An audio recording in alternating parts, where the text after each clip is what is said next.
Ashamed of the fact that you're not presenting the right picture. The right picture is, as you try to say to the Palestinian representatives, that Israel was under attack today. Our capital city was fired with rockets. And as a matter of fact, the Israeli parliament, I think for the first time in history, was evacuated. For the first time. Think about it. We're 5 minutes away from Westminster. Think how would you feel if London was under rocket attack, and would you sit silently and not respond in order to protect your people? You have. I believe not. The military and this is power, why Dominic Raab. This is why Dominic the Raab. Political power, the diplomatic leverage. It is incumbent upon you to be responsible. I would like to repeat what Dominic Raab said today. He said very clearly that he condemns the fact that rockets were fired on Israel from Hamas. Yes. This is a total provocation of a terror organization. This terror organization doesn't care about settlements. This terror organization cares only about one thing. He wants to replace the state of Israel and to erase it from the map of the Middle East. Okay. And I would like to say... You heard my question, Ambassador. You are Israel. We know what Dominic Raab said tonight. We put it in our piece, and I put it to the Palestinian ambassador, and he said he thought Western powers were not doing enough. Israel has military power, it has policing power, it has political power. You have, over the people of Gaza, complete control of their imports, their exports, their water sources, and, as you were hearing, their ability to even vote for their own democratic right and leaders. So isn't it incumbent upon you to be responsible here? That doesn't mean shooting attacks that leave children dead. Well, we want to protect children. We want to protect children in both sides. In order to do that, we want to protect children from both sides. And you cannot say different, because if you check Israel's record for all those years, we always protected human rights. We always protected. Why were you firing into a mosque? If you want me to, I want you to answer that question. You asked me about the children.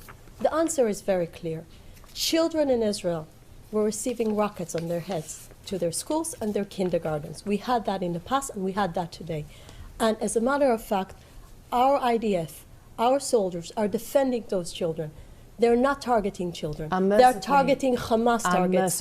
And as you know, Hamas is using those children as human shields. And this is the reality on the ground. This is a cruel terror organization using the children and the women in Gaza Strip in order to achieve political aims. I'm sorry, Ambassador. Every time I've done an interview of this nature, I'm always told that Palestinian people use their children as human shields. This is the truth. Why don't you step up and recognise when you are firing, children get killed? Because Why we're not firing into children. a mosque? We're not firing children. We're firing targets of a cruel terror organization, radical Islamists that are trying to kill our children. You fired into a mosque. With all the respect. You fired stun grenades, rubber bullets and water cannon as people were praying. Surely you recognise that as an act of aggression. So let's check the facts. The fact is 80,000 Muslims were praying and worshipping, while their leadership, both the Palestinian Authority leadership and the Hamas leadership, was calling to come and commit violence.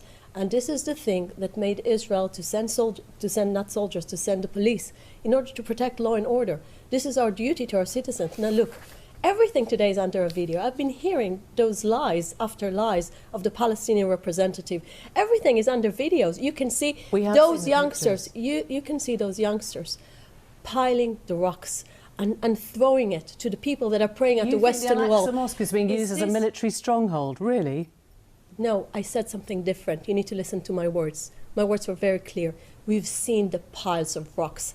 They've been throwing those rocks on innocent people, trying to kill them, trying to hurt them. Okay. And we need to protect our people. This is our duty. This is the duty of every country that is protecting its people. You heard the Palestinian ambassador representative here, and he said at the heart of this is everything that you are doing to evict people from their generational homes. There is a deep resentment at the way your government is behaving, evicting people from their homes. The EU has said these potential evictions are illegal under international humanitarian law. The UN says displacing natives could constitute a war crime under the Geneva Convention. Well, it's very simple. It's a legal decision, and our Attorney General asked the court to postpone. This is an ongoing case of years. It didn't happen yesterday. So we're speaking about pure provocation, pure incitement of the Palestinian leadership against Israelis has They're nothing losing to their do, has nothing to do homes. to, no. This has nothing to do to the fact. This is a legal issue. This legal They issue. don't believe that the this law li- is helping them. They don't believe they're you know protected Jerusalem. by your You know laws. Jerusalem as much as I do. I'm sure I don't know it as well as you do. And you know Arabs and Jews live together. And you know through all those years, this day, this special day of Jerusalem Day, we celebrate the unification of Jerusalem. And under Israeli sovereignty, always we had freedom of worship. But look at what they're doing. They're abusing the holy site and committing crimes of violence against Israelis, against innocent Israelis. That you have their interests at heart. And last time you came onto this programme, I asked you if you believed in the two-state solution, which would grant I answered very Palestinians sincerely. a homeland. You said you believed in I believe in peace. peace, I still do. But you still can't say the words, I believe in a two-state solution. I don't believe in failed solutions. I believe in practical, pragmatic solutions. And I really think you should have asked the Palestinian representative, how come they refused to sit and negotiate with Israel for years, since Barack Obama was the American president? How come they refused to sit and have a direct negotiation when their Arab friends in the Gulf are coming and making normalization with Israel? The United States is your How deepest come friend they're in the world, and even they say they're deeply concerned They're the only tonight. Arab people that refuse to actually recognize the right to have a Jewish state. How come? Those are the questions. And I really think that during normalization, during the fact that the Abraham Accords were signed, we were really having this hope that things will get better. And I still believe that with the right leadership, we will go there. But it takes leadership that doesn't incite and definitely doesn't send rockets on civilians. To be Thank you very much, and thank you for Hope coming to to the peace studio and this quiet evening. in Jerusalem.